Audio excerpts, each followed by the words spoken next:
Welcome to an American Prospect Roundtable on wage suppression, featuring the important research of the Economic Policy Institute. EPI in May published a groundbreaking paper by Larry Misher and Josh Bivens, featuring research by others, on wage suppression.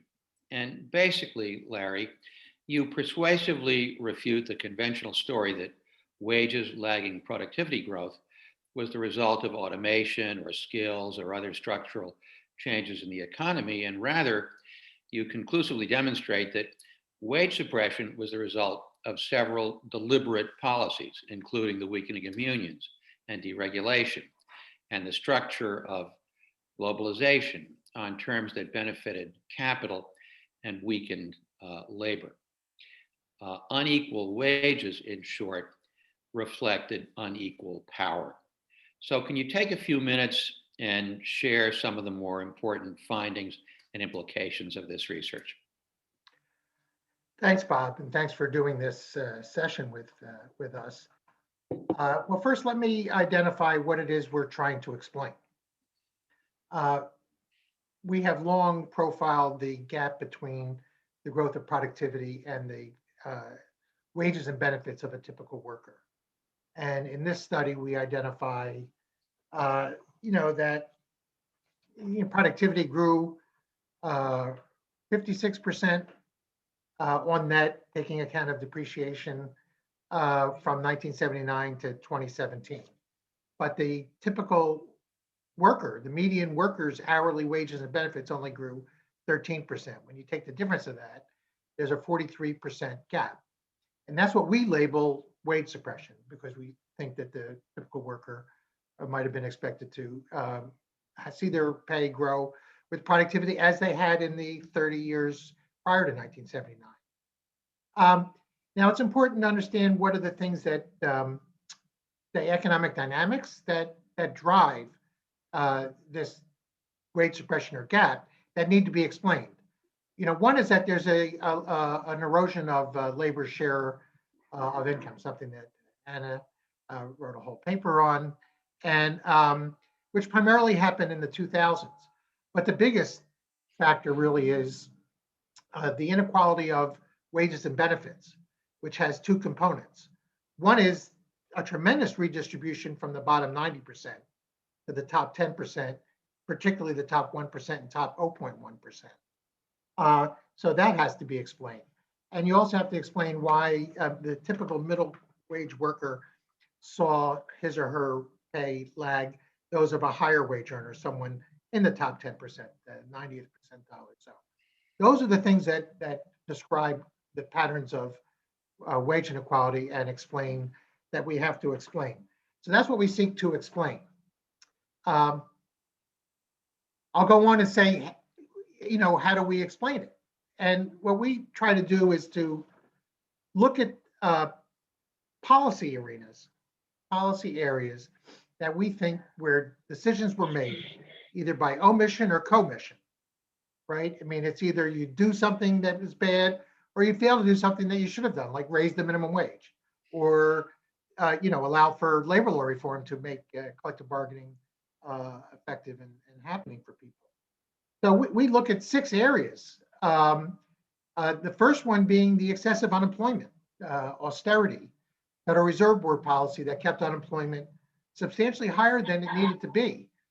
A second is the erosion of collective bargaining. A third is, corporate globalization on capital's terms. A fourth is the erosion of minimum of labor standards, everything from the minimum wage to misclassification of workers, overtime premiums being cut back. A fifth has to do with a newer phenomena of the agreements imposed on workers, like non-competes, forced arbitration. And the sixth is various structural things that are happening with the way that corporations are structured.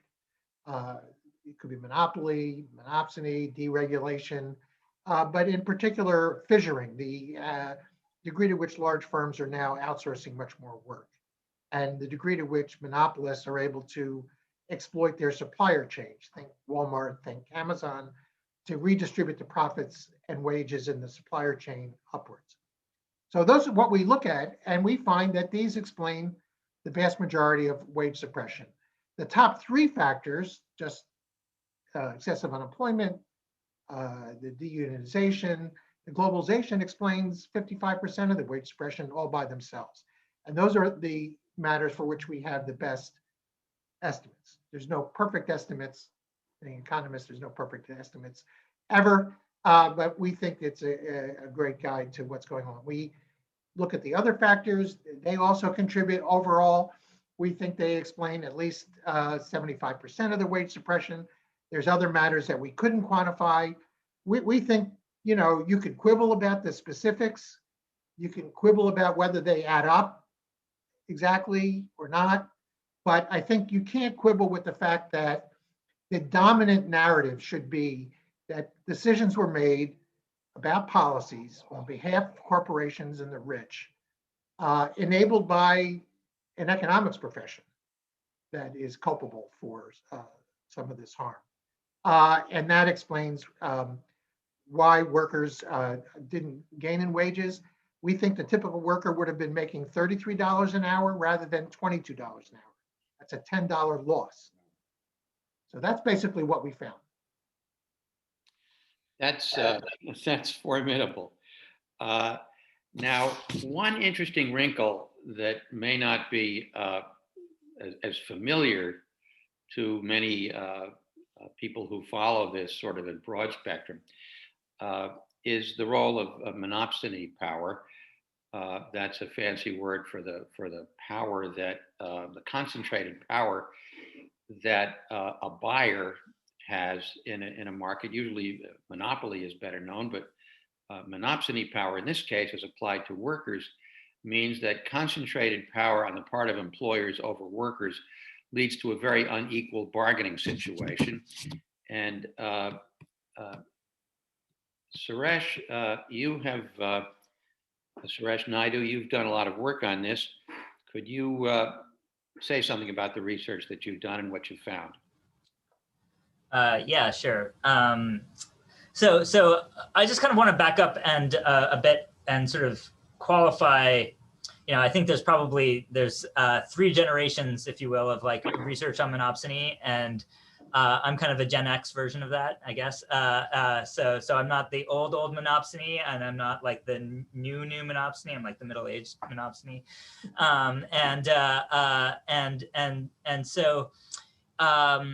and I think one thing that comes out of like my generation of studying monopsony is that it was really something where we sort of took very seriously that it wasn't a property of either a very narrow number of firms, and that it wasn't necessarily like something about concentration. It was just something that like quitting your job is hard. And like finding another job as good as the job you've got is like not always easy. And you can just, introspection kind of tells you that. And so once just jobs are big choices in life. Everyone, not everyone's sitting on top of a pile of alternative offers. And so it's actually hard to move. You've got kids, you've got a life. It's just part of life that it's hard to switch a job.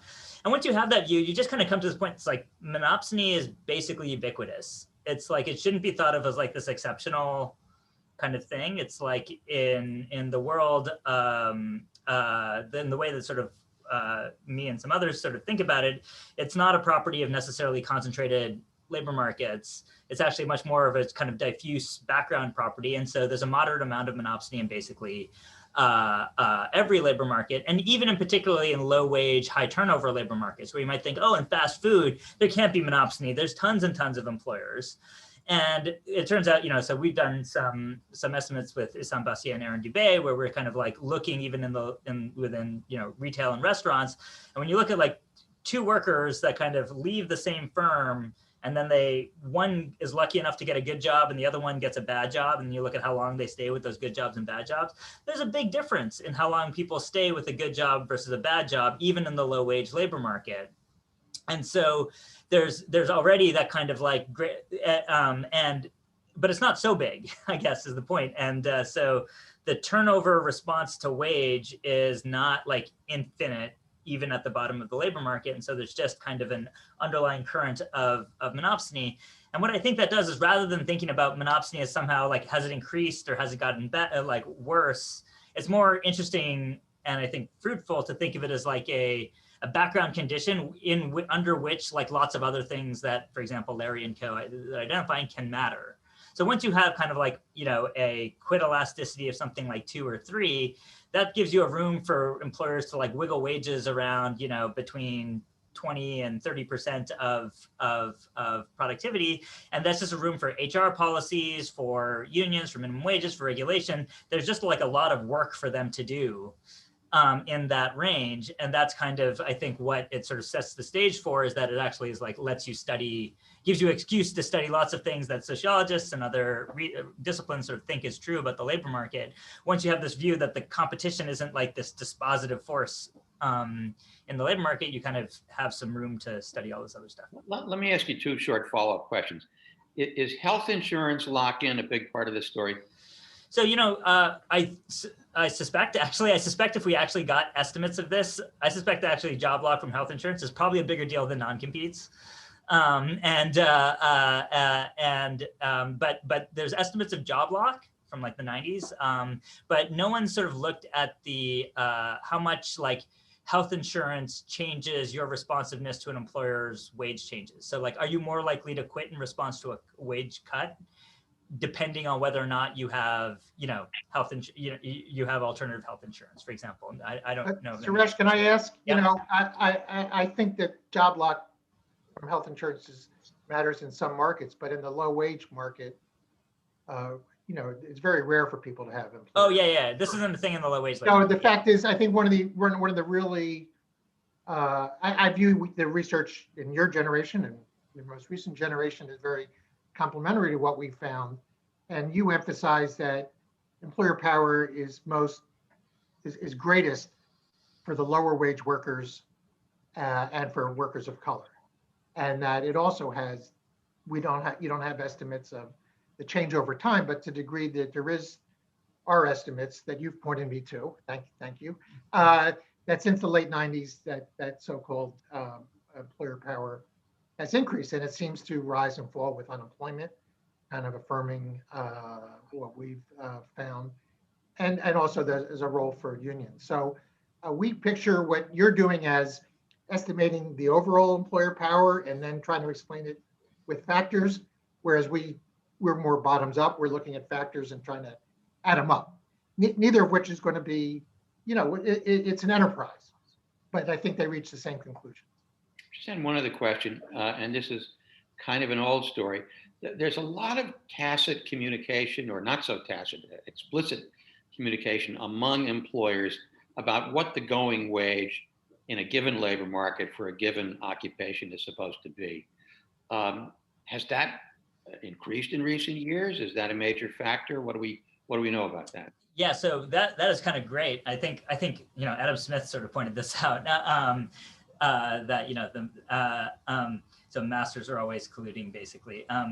So I think there is like a lot of tacit collusion, particularly in small labor markets. Probably one of the major ways in which concentration matters is not necessarily because of like what our models say. It's just that there's like collusion, and it's a lot of like, even beyond just like wage setting. I think lots of times you look and it's like, because all the doctors in an area know each other.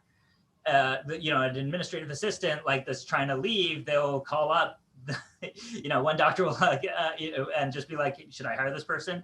And so I think if you, and then there's actually like just open collusion in like healthcare markets and and tech, there's just like out and out wage setting.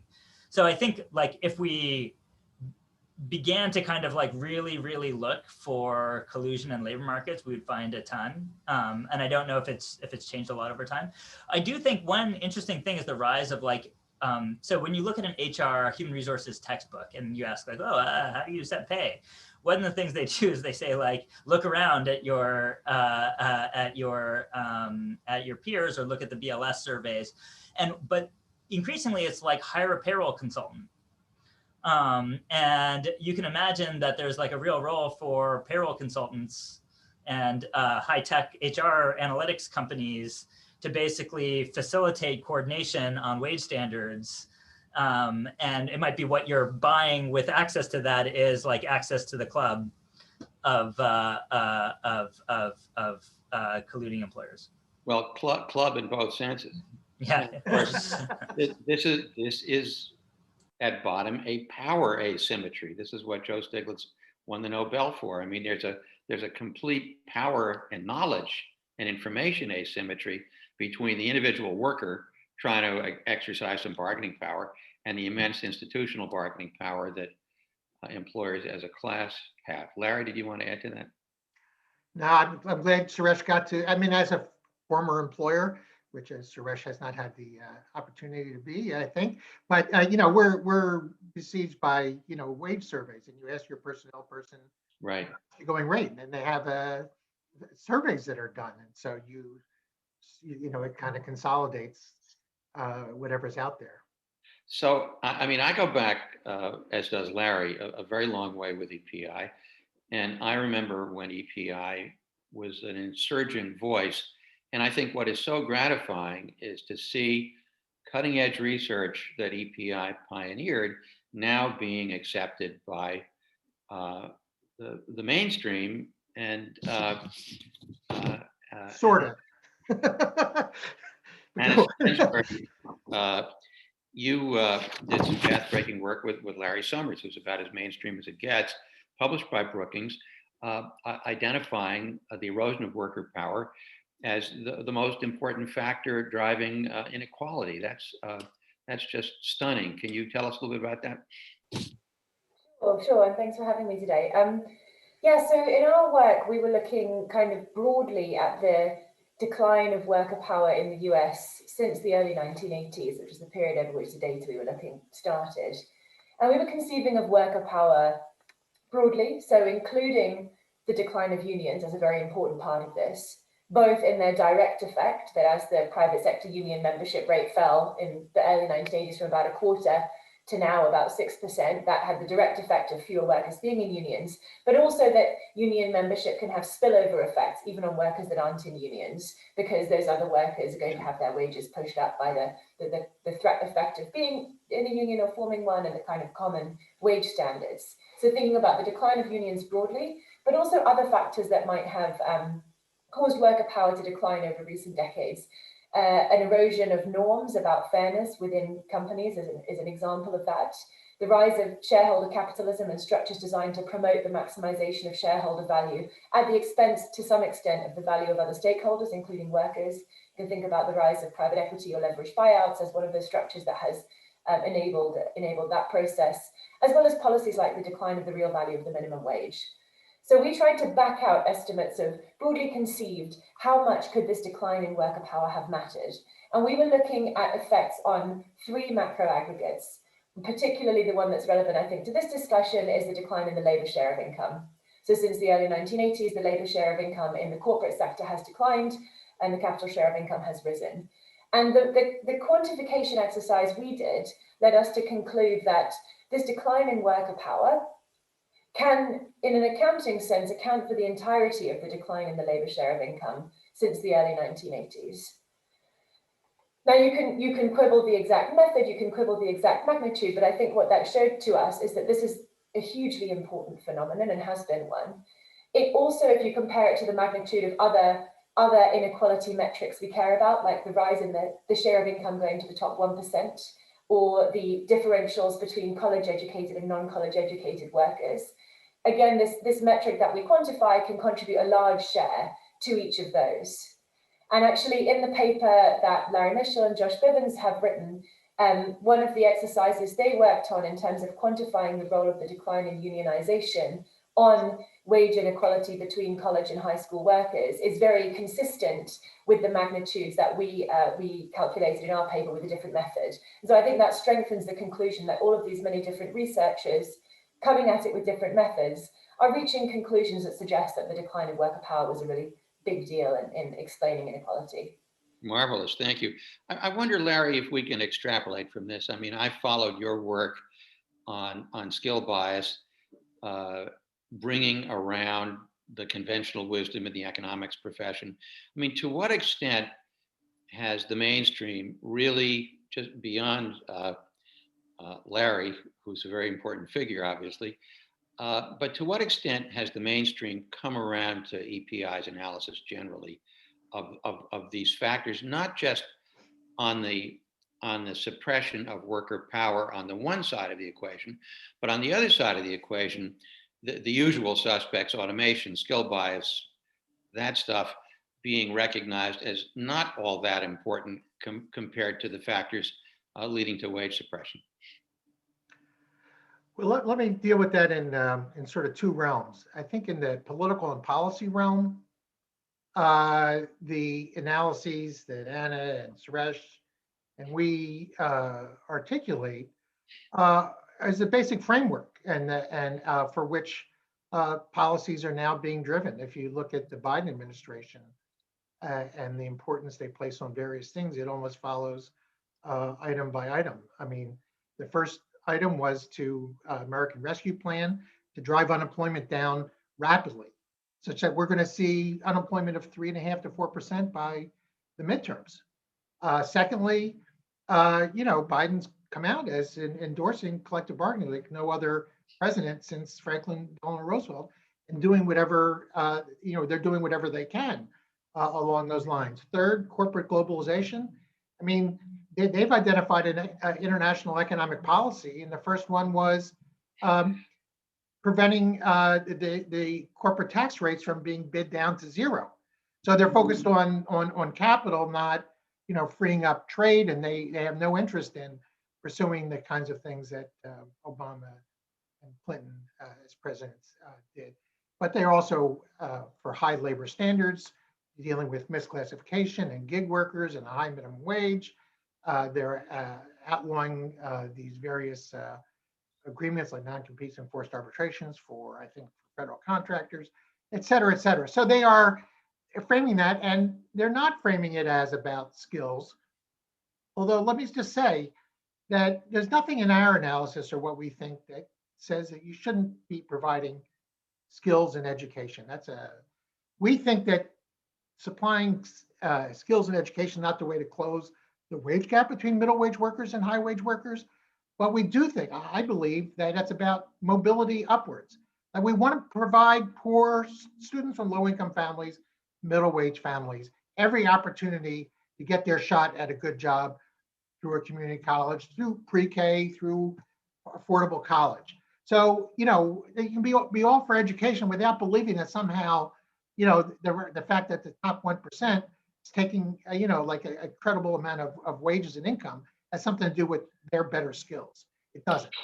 Now, having said all that, the claim that automation and skills is driving inequality is kind of what I think Krugman calls a zombie lie. It's just really hard to kill.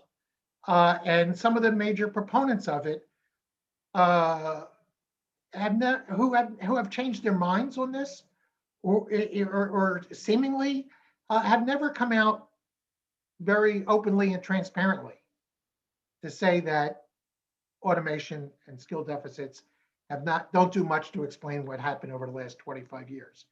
And there's a lot of punditry in business community and moderate Democrats, et cetera, that still go to that default. I want to recommend to people, we have a whole appendix that examines the facts about automation and skill deficits and why the explanations really have no traction for explaining wage suppression over the last 25 years. I think perhaps the last 40 years. But we can go into those details if you want, Bob. But it is still out there. It's almost like it's a function key in a computer. It just, people spit it out into the newspapers and op-eds and speeches all the time, but it has no empirical traction. Can I push back? Can I qualify, Larry? Okay, go ahead. That's good. So I think there's I'm two a hard things. ass. Yeah. No, and I appreciate the scars born through the 90s from clashing with the narrative from them. But so I would put it like somewhat differently. I mean, it is really true, and Larry points it out in the report. It's like, look, we did actually have a skill slowdown in the 80s, and it's actually an interesting point that we shouldn't think of the supply of high quality public education as not a dimension of worker power. I mean, it was if you want to track like tuitions at public universities, they start to jump exactly around 1980. So it's like that skill slowdown is a policy and political decision, and I wouldn't necessarily like it's giving up too much to sort of like an economic story to like not also take that as part of the policy mix. Let me try to summarize what I'm hearing from both of you. So on the one hand, skills and education matter. They empower workers. But on the other hand, skills and education should not be an alibi for all of the other factors that have been deliberately used to suppress wages.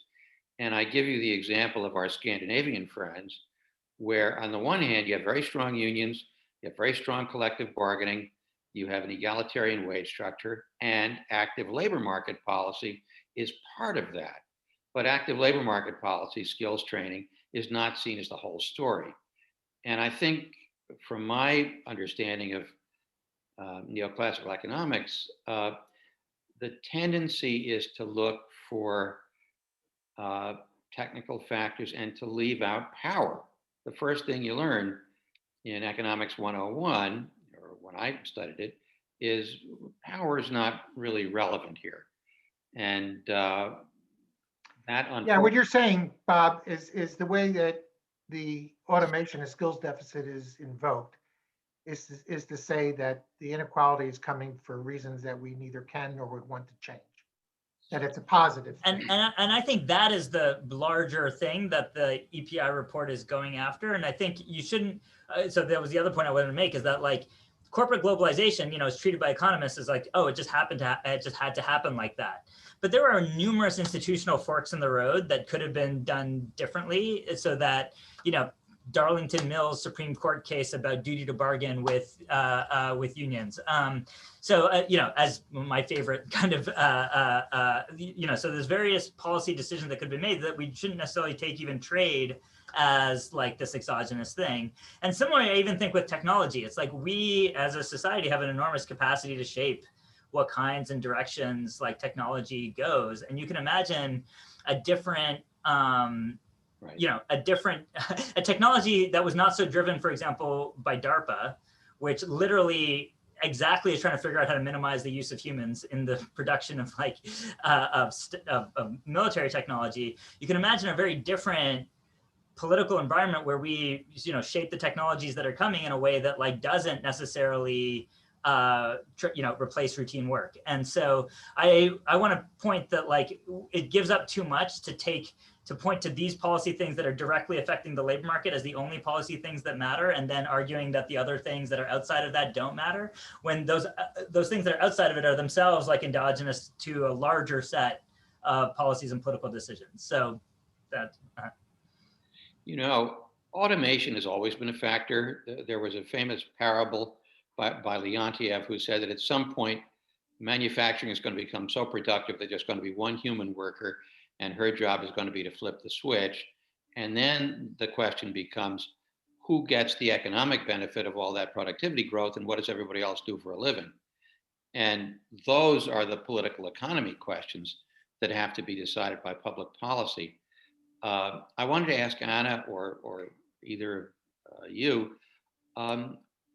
where does race and gender fit into this story, right? You've had a general story of wage suppression, but of course you've got background factors of African Americans and women being denied opportunities that white men were able to get because of explicit discrimination. So how do these two factors play off against each other? Yeah, happy to talk about this and interested to hear others' views as well. I think the intersection of worker power and race is extremely important, and it's important for, I mean, for historical reasons, in the sense that the concentration of labor exploitation of African Americans in particular historically has, you know, progressed through many phases, from slavery through the Jim Crow regime, and arguably tracing it through to a world today where unionization is disproportionately difficult in the South. It's disproportionately difficult for workers of color, and other aspects of labor market violations are disproportionately affecting workers of color as well. So for the decline in unionization disproportionately hit African American workers. Unionization rates were higher for African American workers than for white workers at the peak of unionization. So the decline in unionization almost unarguably contributed to the racial wage gap that we see today.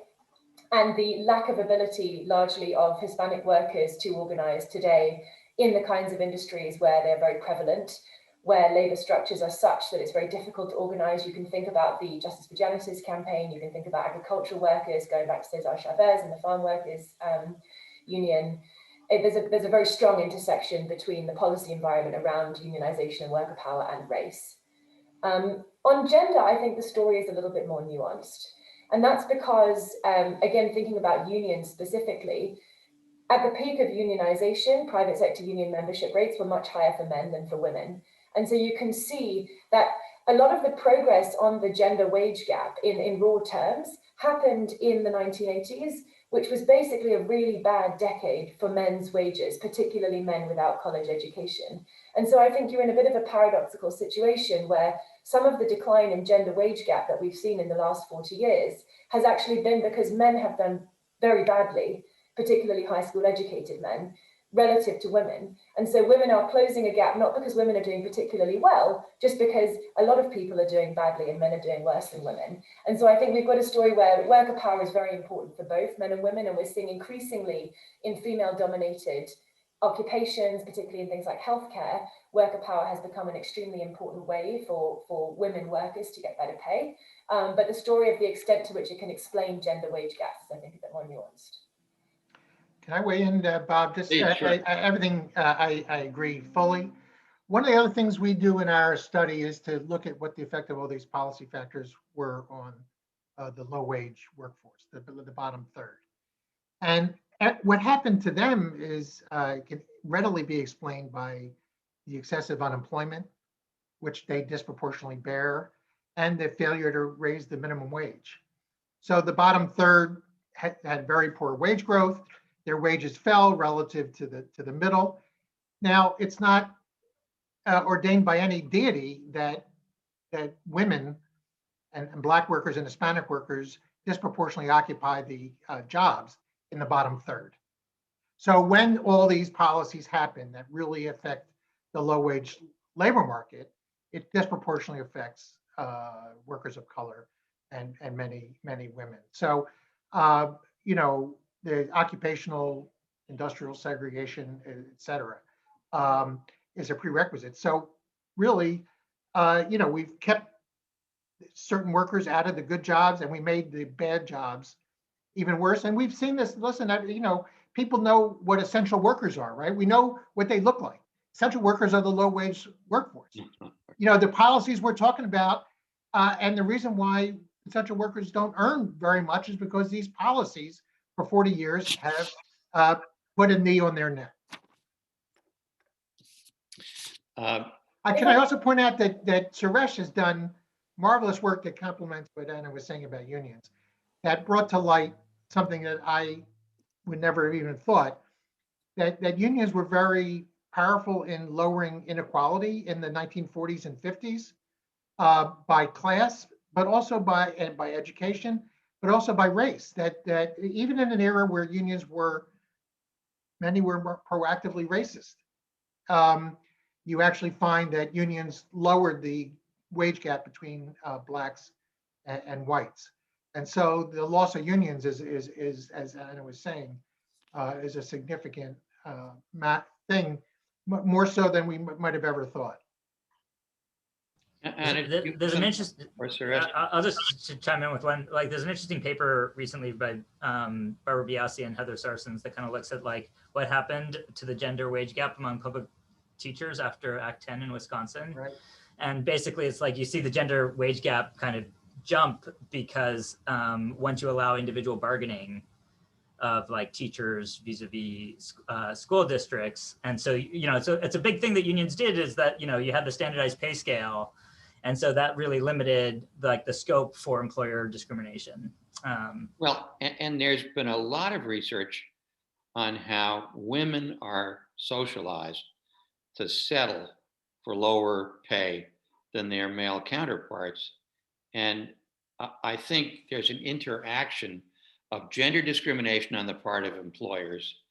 And in a patriarchal society, the way women have been socialized not to bargain as hard as some of their male counterparts, these two things together exacerbate gender pay gaps. Anna, did you want to add something?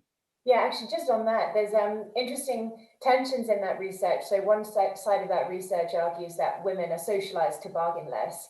The other side of the research argues that women rationally bargain less than men because they get penalized when they do, because they're seen as bossy or grasping or sort of problematic in other ways that then penalize them in the labor force. So I'm not sure we're necessarily sure that women don't ask and they should ask more, rather than society penalizing them for asking. But that's a minor tangent, though. I agree with that. It's two sides of the same coin, right? If they're penalized for asking, that signals them not to ask too hard. It is, but the policy solution, the sort of implicit solution is different, because if it's just that women aren't asking, but if they ask, they would get better pay, the solution is lean in. And if it's that society penalizes them for asking, it's quite different. Exactly. I just wanted to, Larry mentioned this briefly, but I just wanted to also kind of acknowledge the fact that the history of worker power and labor activism has not been without huge racial discrimination and often gender discrimination as well. And so looking forward, on net, you see that unions close gender pay gaps between unionized workers, and unions close racial wage gaps between Black and white or Hispanic and white workers, but being conscious that that history has not always played out in the way that we would want it to, I guess. Well, the real tragedy is that the labor movement, after decades and decades of discriminating against Blacks and women, now is disproportionately Black, is now heavily feminist, at the very moment when labor as a whole has been crushed by employers. So now labor is a more progressive force for race and gender equity than it had been at various points in its history. And this is when we need labor most. It's also disproportionately better educated. And so now it's like the bulk of the, if you think of the average union member, including the public sector, they have higher years of schooling than the average non-union member. Now, you mentioned fissuring in passing. Can we talk a little bit more about fissuring as a source of employer power to undermine wages? Yes, I'm very proud of the section we have on fissuring, which now what is fissuring for those people who don't know the term? It's basically when large firms deciding to narrow down what they do to sort of their core expertise, and they contract everything else out. And that's been going on for 3 or 4 decades. I think happened more sped up in the 1990s. But it's like you walk into a Marriott hotel and the people in front of you as clerks are actually working for a contracted company, not for Marriott itself. Now, what this does is allows them to pay less and to squeeze the price of the contractors so that they also squeeze out the profits of the contracting company. One of the points we make is that fissuring is not the same as contingent work.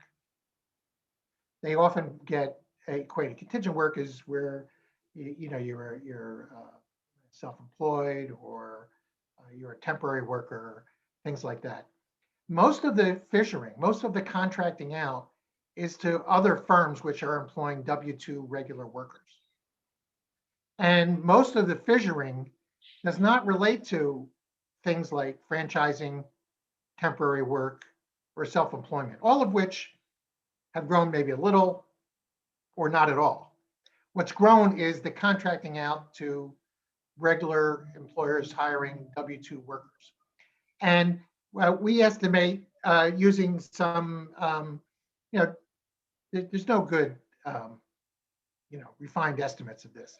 But if fissuring has happened to the scale at which David Weil at Brandeis, who invented the term and is the chief analyst of this, as much as what he thinks, then it may have lowered the median wage of a typical worker, median wage of workers by about 2.5%.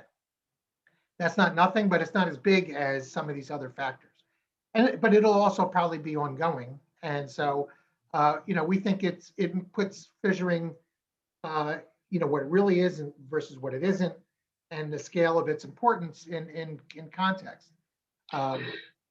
Of course, there are reverberations that might not be captured in that 2.5%. For example, if you are a member of HERE, the hotel and restaurant, in a city with a strong local, they don't let Marriott do that. They don't let anybody do that.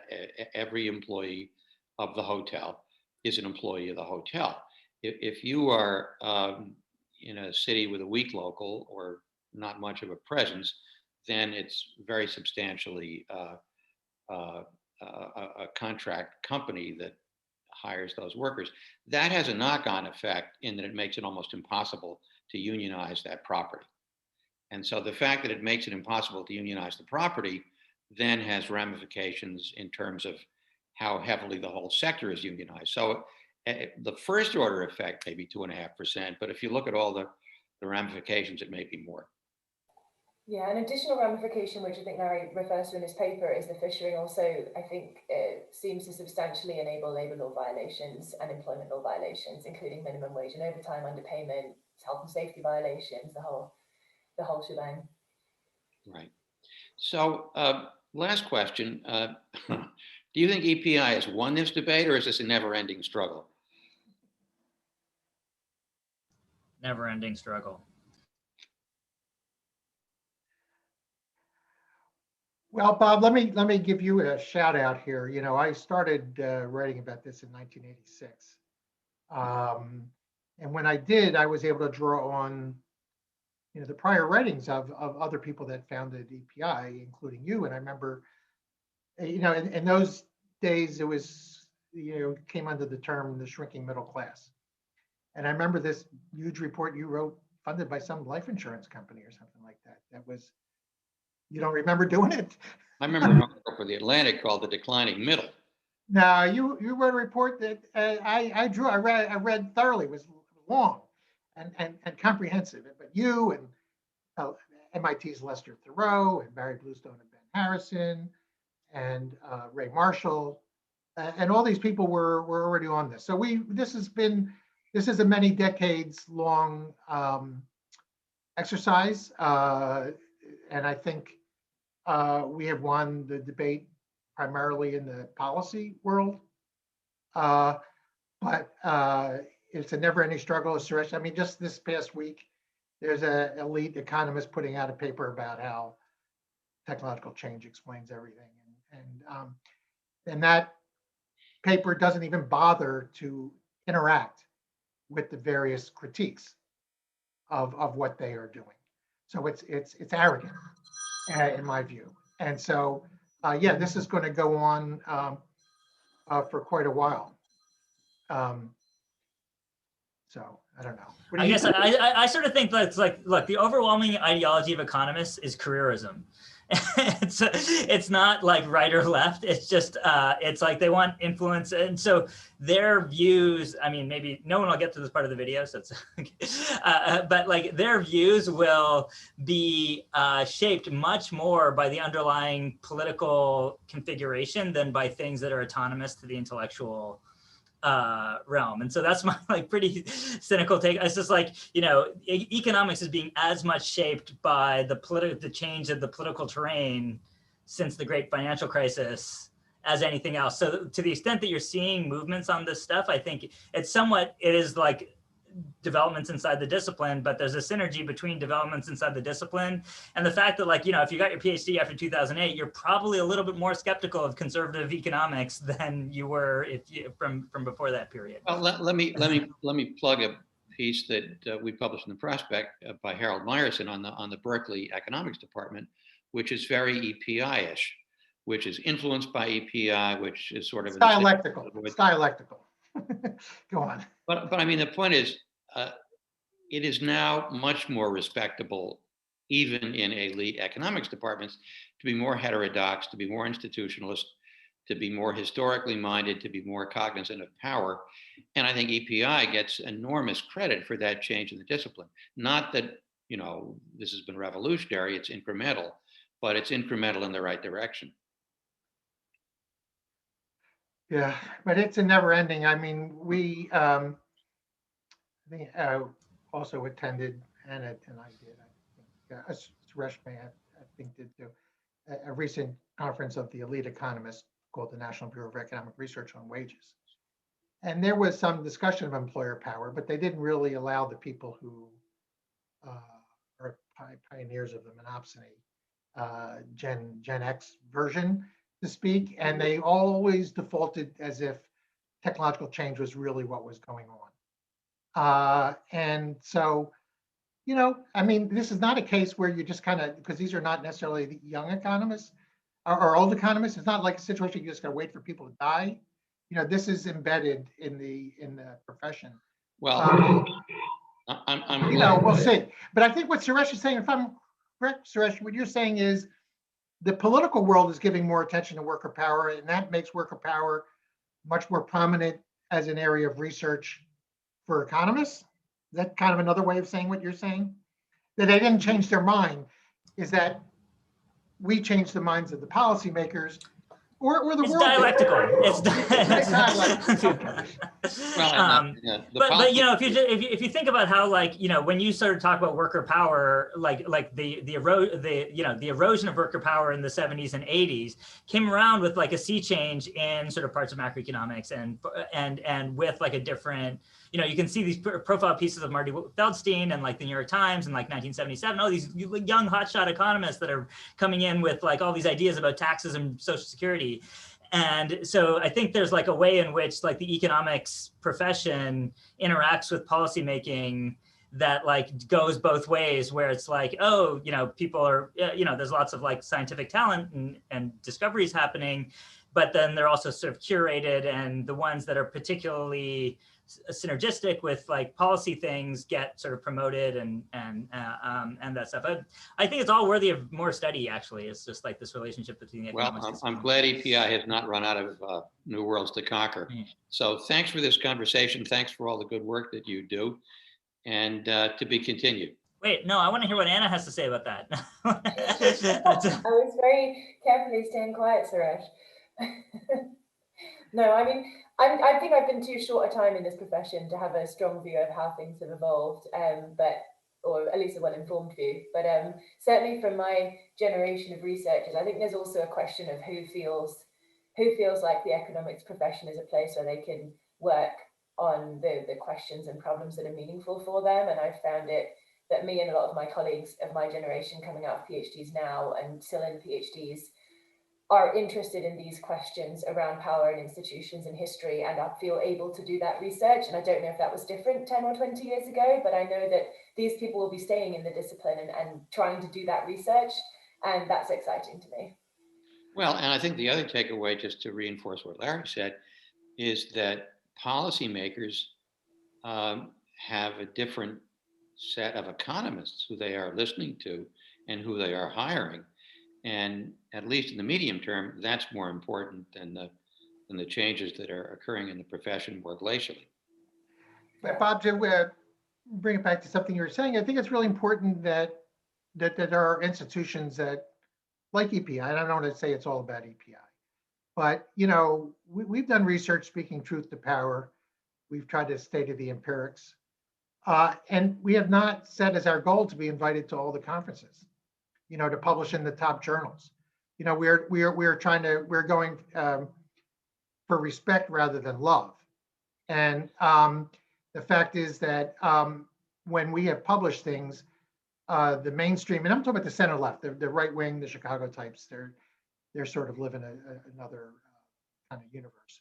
But they look over their shoulder at what we say. they pay attention to it. They may not invite us, they may not publish us, but we have an enormous effect on what they research and things they say and don't say. And in fact, so there's somehow this idea out there that academics are pure and seek truth. I think they are the ones who are subject to another term of what Suresh is talking about, is the sociology of the profession. They're dominated by wanting to be, loved by their peers and invited, and that's how you get tenured. That's how you get promoted. That's how you get paid by as consultants to big firms and all these kinds of things. So it's really important that there be a heterogeneity of sources of research that allows for a heterogeneity of perspective and for more ideas to enter into the fray. I'm really glad that EPI has been able to play that role. There's other organizations that do that now. You can do it from within academia in certain selective places.